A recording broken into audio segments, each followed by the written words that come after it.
Let's go. You're listening to KZSU, Stanford University's FM radio station, broadcasting across the Yay area on 90.1 and across the world at kzsu.org. Welcome to Brands, Beats, and Bytes, hosted by Daryl D.C. Cobbin and Larry Taman. Brands, Beats, and Bytes stands at the intersection of brand, tech, and culture. We bring you interesting people and insightful points of view on what's poppin' and not poppin' in marketing, tech, culture, and beyond. DC and Larry are fascinated with the stories and people behind some of the best marketing in the business. No matter how dope your product, if your marketing sucks, your company may suck too. They both serve as managing partners at marketing consultancy Brand Positioning Doctors, where they help companies large and small, tech and non-tech, build better marketers so they can build great brands. Calling all brand nerds, back at you with another episode of Brands, Beats, and Bytes, the podcast. All right, brand nerds, y'all know how we do the what's poppin' thing sometimes, and it's just me and Jeff and LT. We just kind of kick it on the subject.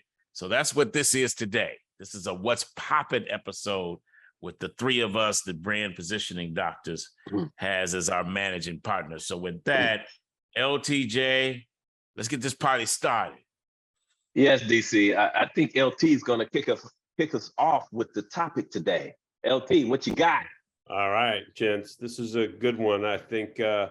We're going to go back to the fundamentals. It's sort of like Rocky 3, back to the fundamentals of marketing here, gents, and really how it plays out with a multi-billion-dollar brand. So we happen to see an article recently where the new Under Armour CEO, Stephanie Linnartz, and I think I have that pronunciation correct, is talking about how she wants to build, quote, brand heat. It also occurred to me that sounded familiar. And I went and did a little research and found an article from late 2022 where Kevin Bailey, the Vans global brand president, also talked about raising, quote unquote, brand heat. Having not been born yesterday, I am taking a solid educated guess that some Wall Street industry analyst is using this term to describe whether brands in the athletic shoe industry are resonating with the consumer or not, or simply is the brand hot or not with consumers. It then got me to thinking, what do these people really know about building brand heat? So I'd love to hear you gents comment on this. What you think, Jay? Well, my comment is going to be a lawyer answer.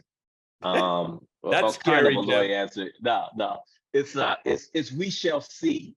Is the answer for me. And what I mean by that is, as I watch this evolve, I'm going to play it back against the fundamentals of what we know it takes to build a great brand. One of the things I noticed is they said they're going to focus on product innovation. Well, as we know, if you had the choice of having a great product and a good brand, or a great brand and a good product, the great brand is going to win. Product innovation, they'll have that for a minute, then everyone else will follow suit. Like they had a product innovation on something with the technology for sportswear.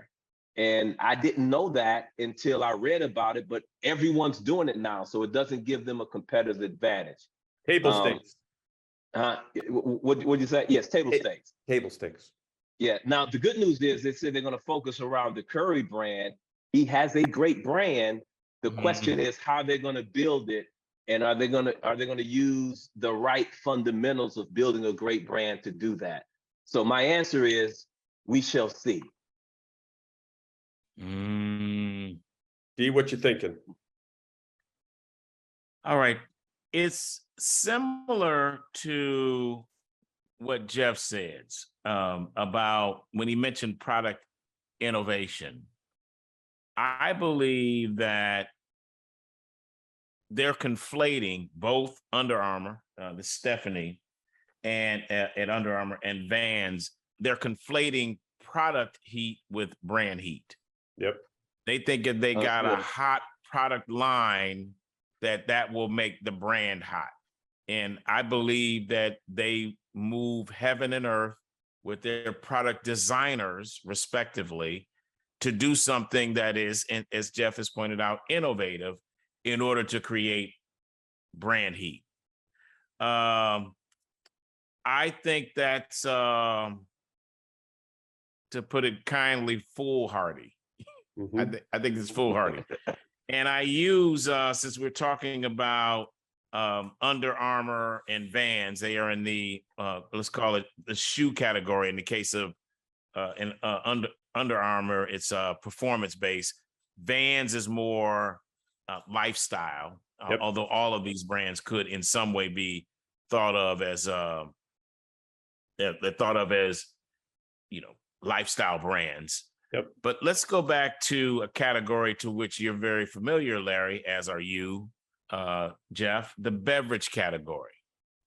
So Gatorade, when they had Michael Jordan, and they released a campaign called Like Mike. Be like Mike. Be like Mike. All right. That was in 1992. Dare I say that Gatorade had a lot of brand heat around then. But it didn't have anything to do with some new line extension from Gatorade or some product innovation. It was all about the emotion evolved in be like this guy. Be like this guy. Who was at the height of his powers, by the way. Height of his superpowers. Height of his superpowers. And I think it was 2010.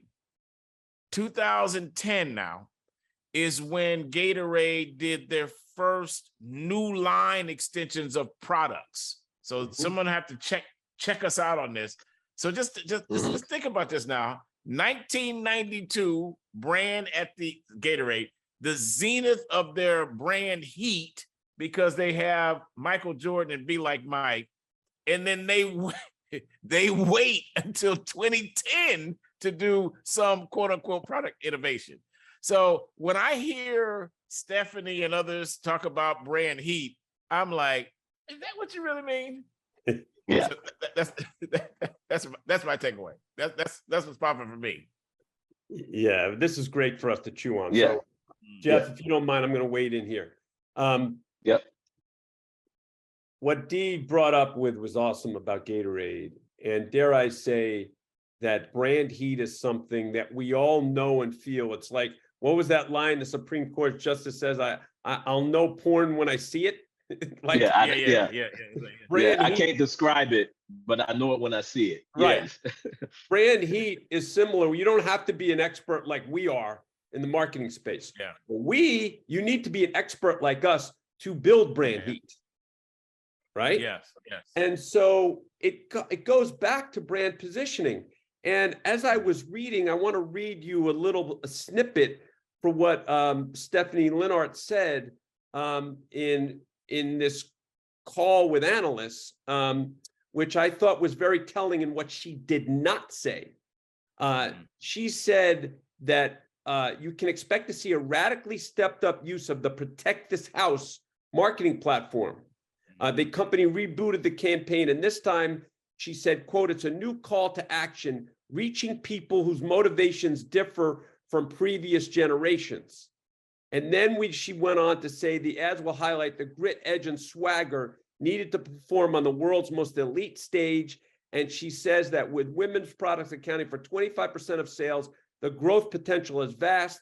She said, quote, we have yet to make our definitive must-have product. Again, there's product for women, and footwear must be part of the equation. We will go after women harder than this company has ever seen. Well, not once did I hear the word consumer. It's all about product, and it goes back to what people, I think, are comfortable with. So that's great. You're going after women, but how are you positioning yourself to women in a category that, dare I say, is infiltrated with the Lululemons of the world, and also Nike and many others who already have emotional connections with women that you don't have. And so the nuances of brand positioning become uber critical. I'm going to go back to a story. You brought up Gatorade, Dee. It's so interesting. And this whole thing with Vans got me to think about what happened with Powerade. I've never told this on the podcast. One of the ways we I think really made Powerade happen was because of the brand positioning, and it goes back to we were being pitched a skateboard tour for Powerade to be a sponsor of, and I'm sitting through this and I'm like, this is not our brand. This is not our brand, and it led me and our team to go back and really define our brand positioning. And what came out of that meeting was our brand lover was then promulgated. And what I mean by that is that's when we came up with our brand lover is the captain of the football, basketball, and baseball team in high school. Guess what? The skateboard kid and that kid, they can't stand each other. They don't like each other. That's why it was feeling like, oh, the skateboard thing is not working for us. So when we defined that, it was very easy for anybody in that space when they came to us for sponsorships. No, that's not who we are. That's when we doubled down and we became a huge sponsor of 5-Star Basketball, which I went to, which was the elite basketball camp in the country. LeBron is shown when he was there in high school holding up the Powerade trophy.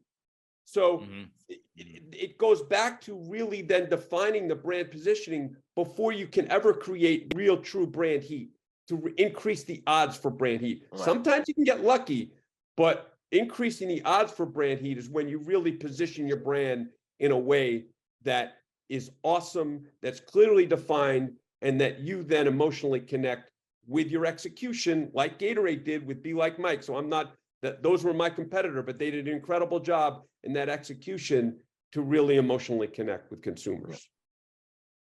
Yes, and LT, I love what you're saying, because we're going to be able to look when they start executing to see if they follow those brand principles. Are they talking to their brand lover, right? Are they defining themselves through their category reference? Are they using an analogy, or are they showing the benefit?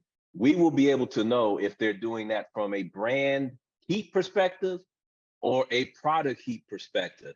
If they do it from a brand heat perspective, they will gain market share. If they do not, they won't. It's as simple as that. Yeah, I agree, yeah. And if they gain it based on product, they will only hold that gain. And we call that renting share. That's right. For as long as someone else comes up with another product innovation that usurps theirs. Two additional takeaways. First is this: brand nerds, be very careful when you hear people talk about what they want their brand to be or what they're going to do. Because the way that it sounds like, and I need to read the article, Larry, I've not, so this may not be a fair characterization, but it sounds like in the case of Under Armour and Vans, they talked about brand heat as a strategy. Brand heat is a result or outcome. It's not a strategy. Yep. You have to do something that then begets the brand heat. So that's the first thing, brand nerds. Just keep an ear and eye out for that. And then the second thing is this. Don't confuse like brand heat as some new term that is actually meaningful in the creation of a brand. Yeah. Consumers are not out here saying to themselves, ooh, I can't wait for Under Armour to get hot again. They're not saying that. And I can hear, Larry, in the article that you read about they want to go back to protect this house. So you got to be careful now. When Under Armour started, they were the underdog. They were the challenger brand. Yep. And when they said protect this house, it was unequivocally linked to football. Yep. Because in the notion of football, one stadium, home stadium, is considered to be their house. Mm-hmm. Well, their biggest athlete partnership now is, as you said, Larry, Warriors fan, Stephen Curry. Basketball fans don't think of their stadiums as like my house. They think of it as home court, but not my house. Yep. So they're going to bring back a marketing strategy and strap line that was created to be relevant in football, and they're attempting to expand that not only to all sports, but now they're saying women's sports. So they're going to take the most masculine, aggressive sport, football, and that's how they got Protect This House. And they said, we're going to use that line now to be everything, including women's sports. It just feels strategically flawed from the beginning to me. D, you know what? I couldn't agree with you more. And you know what it smacks of? I'm going to be really blunt, brand nerds. It's like, oh shit, that worked before. Let's bring that back. You know, because it worked before. And you just painted the reality of 2023. That's much different when that worked before. And the reason why that worked before, dare I say, is because they did a great job of positioning Under Armour originally for football. Yes, that's right. Right? That's exactly what they did. Yes. So now you're bigger. Now it's a whole different game that you're playing. And what I noticed, what I was saying before, Stephanie never uttered the word consumer, not once in anything that she said. Oh, which that omission is glaring to me. I want to read one quick thing that conversely, while I agree with everything you Jen said about product and brand, what I do think that Vans though has a better chance, because here's what Vans Mr. Bailey said about what they're doing in terms of the structure of their organization. He said to update the model, leadership roles are being realigned with a focus on the consumer. So everything they're going to be doing now is focused on consumer. And whereas before they had footwear, apparel, marketing, now they're going to be now they're going to do everything they can is going to be aligned under consumer types, so that they can be much more strategic, like for surfing, for different things like that they hadn't done before. So I think that chances of success, because they're going to be consumer focused, are greater with Vans, even though they're, for our taste, they're still product focused. Now this is tricky. Larry and Jeff. Many moons ago, inside of the Coca-Cola company, there was a reorganization. It was based on consumer segments, just like what I'm hearing you say now. That did not work. It may have been an idea ahead of its time, given what you're now describing about Vans. My question is, when reorganizing a company and or marketing function based on consumer, and we know consumers ultimately position brands, what do we lose with regard to institutional knowledge and passion about a particular brand? When myself, and you guys know this, and others were working on the Sprite brand, if someone came in and they said, we are the experts on consumers, youth and teen and young adult, and so we need to tell you what you need to be thinking about as you market the Sprite brand to those folks. We may have said to them what Michael Wilbon, respect to the legend on PTI, pardon the interruption, says often: get out of here, get out. He might have said that. So I think in theory, that is an interesting cut and organization. Somebody's gotta love the brand. That's it. Yep, well said. I think you got to be thinking, before you can position your brand, you got to be at least thinking from a consumer lens, D. We always talk about that. And that's where I'm exactly right. At least they have a consumer lens. I'm not seeing that with Under Armour. I could be wrong, but I'm not seeing that. Yeah, I agree with that. Jeff, anything to add? All right. No, you guys, you all have summed it up. These are basic principles, but we often see them missed.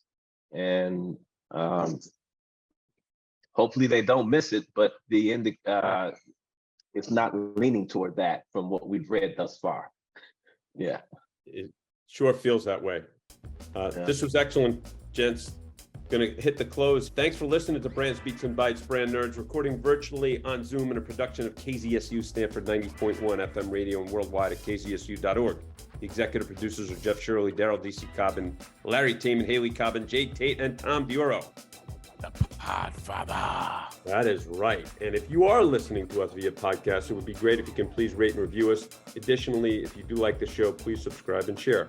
We hope you enjoyed this podcast, and we look forward to next time where we will have more insightful and enlightening talk about marketing.